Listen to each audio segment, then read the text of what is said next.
Hello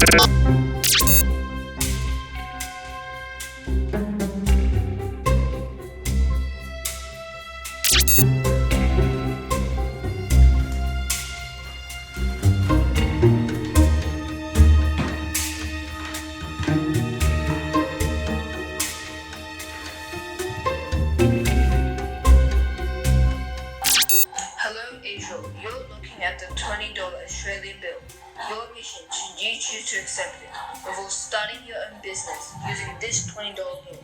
Your team has been selected, your brother and sister, but it is essential that your parents is always around you in any activity during the mission. You have 30 days to convert this $20 bill into a $1,000 turn into business. As always, should you achieve this mission, you'll be presented with the 1K trophy. Angel, good luck in your mission.